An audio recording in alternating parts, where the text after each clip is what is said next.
5 நாளாச்சு தூங்கி நான். 5 நாளாச்சு தூங்கி, ராம் ஒரு 5 நாளைக்கு முன்னாடி கூப்பிட்டு பாட்டு பாட சொன்னாங்க. இரவு ஃபுல்லா ஒரே ஆட்டம். 3, 4 ஹவர் பாடி முடிச்சுட்டு, அதுக்கப்புறம் ஆஃபீஸ்க்கு வந்துட்டான். காலைல 6 மணிக்கு தான் போனோம். அப்புறம் மறுநாள் படம் பார்க்க கூப்பிட்டான். அப்புறம் நைட்டு ஃபுல்லா பேசணும் நாங்க, அசிஸ்டன்ட்லாம் சேர்ந்து. அப்புறம் நேத்து வந்து சசி நான் கதை சொல்ல வந்தாரு. அதுக்கப்புறம் வந்து நைட்டு 12 மணிக்கு விக்கி வந்து படம் பார்க்க கூப்பிட்டேன். இன்னைக்கு காலையில வரைக்கும் நீ வரைக்கும் தூங்கல. மத்தியானம் பார்த்தா இவ்வளவு லென்த்தா இருக்குங்களா? அப்புறம் ரொம்ப எதிர்பார்க்குறீங்க, என்ன பேச போறேன்னு எனக்கே தெரியும். ரேண்டமாவே ஆரம்பிப்போமே. நேற்று வந்து சசி அண்ணா வந்து ரொம்ப எக்ஸ்ட்ரானரியான ஒரு ஸ்டோரி சொன்னாங்க. எனக்கு தெரியாது ஏன் என்று சொன்னான்னு தெரியல. சசி அண்ணா சொல்லும்போது எனக்கு தெரிஞ்சது வந்து வாழ்க்கையில எவ்வளவு முக்கியமான ஒரு மனிதர் அப்படின்னு. அவர் சொன்ன கதை வந்து எனக்கு ரொம்ப மனசை அப்படியே. சசி அண்ணா தேங்க்யூ. நான் அந்த டைம் உங்களுக்கு தேங்க்ஸ் சொல்லல. அதுக்கப்புறம் சசி அண்ணா போன பிறகு நான் சசிக்கு வந்து ஃபோன் பண்ணி இவ்வளோ ஸ்ட்ராங்கான ஒரு கதை சொல்லியிருக்கீங்க, இது வந்து ராஜா இல்லையா அப்படின்னு கேட்டு, அதுக்கப்புறம் வந்து தியாகராஜன் குமார்கிட்ட கேட்டு, தியாகராஜன் குமார்கிட்ட ராஜாட்ட கூட்டி போங்க அப்படின்னு சொல்லி அது வந்து ஆச்சு. ஒரு 8 வருஷம் முன்னாடி ஒரு பார்ட்டியில குடிச்சிட்டு இருக்கும்போது சிவா வந்தான். அவனும் இல்லடா விடுறா, அவனும் ஒரு எடுத்து வந்தான். நான் 4 பேருக்கு அடிச்சுட்டு அவன் நேரம் வந்து சேர்ஸ் அடிச்சான். அடிச்சுட்டு சார் நம்ம 2 பேரும் சேர்ந்து ஒரு காமெடி பண்ணலாமா சார் அப்படின்னா. நான் அவனை பார்த்து என்ன காமெடி பண்றியா அப்படின்னு அப்படி போயிட்டான். அதுதான் நாங்கள் வந்து அதை மறந்துருப்பான்.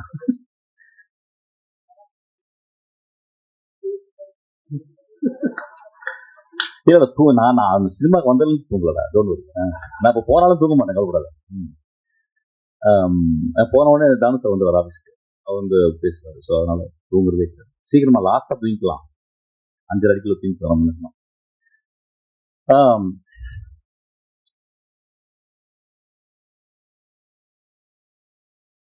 நான் நிறைய மேடைக்கு வந்து நீ வந்து சினிமா விழாக்களுக்கு வந்து கூப்பிட்றாங்க, தயவுசெய்து கூப்பிடாது.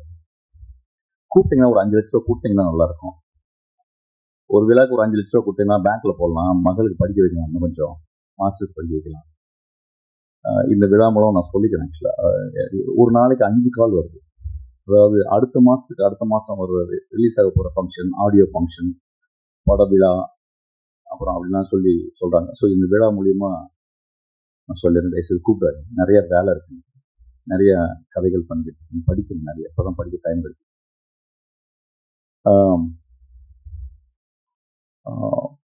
எப்பொழுதுமே நான் ராம் பற்றி பேசும்போதும் யோசிக்கும் போதும், ஏன்னா எப்படி இருந்தாலும் ஒரு 2 நாளைக்கு ஒரு ராம் பேச்சு வந்து, ஏன்னா எனக்கு ஒரு அசிஸ்டன்ட் டைரக்டர் சேர்ந்துருக்கான். அவன் ஆக்சுவலாக ராம்க்கு சேர வேண்டியது எனக்கு சேர்ந்துட்டான். எந்த அளவு நேசிப்பான் அப்படின்னா, நான் வந்து ஒரு 10% என்னை நேசிப்பான், 90% ராம் நேசிப்பான். ஒரு நாள் சண்டை போட்டு போயிட்டான். சண்டை போட்டு போன உடனே, ரொம்ப நல்ல பையன், ரொம்ப நல்லா படிக்கிற பையன், ரொம்ப சின்சியரான பையன், உண்மையின் அப்படியே சொல்லாம ஒரு எம்பாடிமெண்ட் ஆஃப் ட்ரூத் அவன். அப்போ நைட்டு ஒரு 12 மணிக்கு அவன் வந்து நான் மெசேஜ் போட்டான் அவனுக்கு. நீ முதல் இன்டர்வியூவில் உனக்கு பிடிச்ச டேரக்டர் வந்து ராமன் சொன்னடா, இப்படி சண்டை போட்டு போயிட்டேன், நாளைக்கு காலையில் நான் ராம்கிட்ட சொல்கிறேன், ராம்கிட்ட போய் ஜாயின் பண்ணிட்டேன். நான் ஒரு மெசேஜ் போட்டேன். ஒரு மணி நேரம் கழிச்சு மெசேஜ் போட்டான். சார் நான் உங்களை விட்டுட்டு நான் போயிட்டேன், நீங்கள் ராம்கிட்ட சேர்த்து விடணும்னு சொல்லி ஏன் சார் சொன்னீங்க, நீங்கள் வந்து அப்படியே நிராகரிச்சுங்க, உங்களுக்கு கோவம் வருது அப்படின்னு கேட்டால். அப்போ நான் சொன்னேன், because I love you so much. அவன் அந்த எந்த அழுதுட்டு மறுநாள் காலில் வந்து எனக்கு கட்டிப்பிடிச்சிட்டான். ராம் எங்கள் வாழ்க்கையில் எப்பவுமே இப்படி தான் இருக்கும். நாங்களும் ராம் வாழ்க்கையில் எப்பவுமே இருக்கோம். ஒரு சினிமா 72 தொழிலுக்கு அப்புறம் சினிமாவுக்கு வந்தேன். சினிமா ரொம்ப நேசிச்சு என் தந்தை போல ஒருத்தர் உட்காந்துருக்காரு. ரீசெண்டாக ஏதோ ஒரு பத்திரிக்கையாளர் சொன்னார் போல, இந்த பிசாசு 2க்கு அப்புறமும் ட்ரெயினுக்கு அப்புறமும் மிஷ்கின் இந்த அட்ரஸ் எல்லாம் போட்டோம் அப்படின்னு சொல்லியிருக்காரு நண்பர்.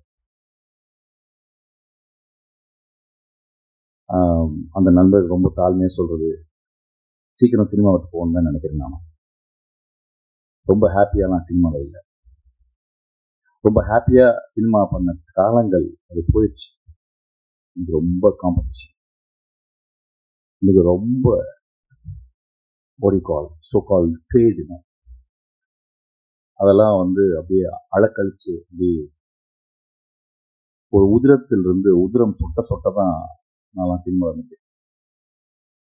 அப்போ தென்றல் காற்று போல ராமின் படங்கள், ஒரு கொட்டுக்காளி, ஒரு வாழை அப்படின்ற ஒரு படங்கள் வரும்போது தென்றல் வீசு. அப்படிதான் இந்த படத்தை நான் போய் பார்த்தேன். ராம் எப்பொழுதும் ஒரு படம் பண்ணுறதுக்கு முன்னாடி என்கிட்ட வந்து ரொம்ப ritualistic I will come and narrate 20 minutes. அந்த நரேஷன் வந்து எனக்கு சொல்றது அவ்வளோதான். அதாவது வந்து அதில் நான் வந்து எது சொல்றதுக்கும் கான்ட்ரிபியூஷன் எதுவுமே கிடையாது. ஏன்னா அவ்வளோ இண்டிவிஜுவலாக இன்டிவிசிபிள். அப்போ என்ன இந்த படத்தை என்கிட்ட சொல்லலை. ஏன்னா இதுக்கு முந்தின படத்தை என்கிட்ட சொன்னான். அதுக்கப்புறம் உடனே இமீடியட்டாக அந்த படத்தை எடுக்க ஆரம்பிச்சோம். அது லேட் ஆச்சு. ஸோ எனக்கு வந்து ரொம்ப எக்ஸ்பெக்டேஷனோட தான் அந்த படத்தை நான் பார்த்தேன். எப்பொழுது ராம் படத்தை பார்த்தாலும் எனக்கு எப்பவுமே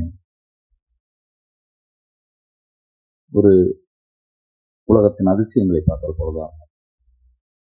There are very, very few directors in India or over the world. They built a cinema with their soul and with their experience, with their sincerity, with their truthfulness. அந்த படம் எல்லா படமும் வெகுஜன எப்படி இருக்கும், வெகுஜன மக்களுக்கு எப்படி இருக்கும், கேலரி ஆடியன்ஸ் எப்படி இருக்கும் அப்படின்னு நான் பார்க்க மாட்டேன். ஒரு வித்யா கௌரவம் தானே, வித்யா கர்வம் தானே ஒரு பெரிய ஒரு ஆசானுக்கு, ஒரு மாஸ்டர். அது எப்பொழுதுமே அவனுக்கு இருக்கும். So he never worries about box office. That doesn't mean that அது வந்து ஒரு என்கேஜிங்காக இருக்காதுன்னு கிடையாது. அவருடைய என்கேஜ்மெண்ட் வந்து வாழ்க்கையை சினிமா வந்து எப்பொழுதுமே யோசிக்கும். ஒரு படம் பார்த்து வந்து குழந்தைய ஊற்றி பார்க்க வைக்கும், அம்மாவை ஊற்றி பார்க்க வைக்கும். நம்ம கடந்து வந்த பாதையை கொஞ்சம் யோசிச்சு, ஒரு நல்ல கலைஞன் வந்து, ஒரு நல்ல எழுத்தாளன் வந்து அவன் பேனா தலை குனியும் போதெல்லாம் சமூகம் தலை நிமிருது.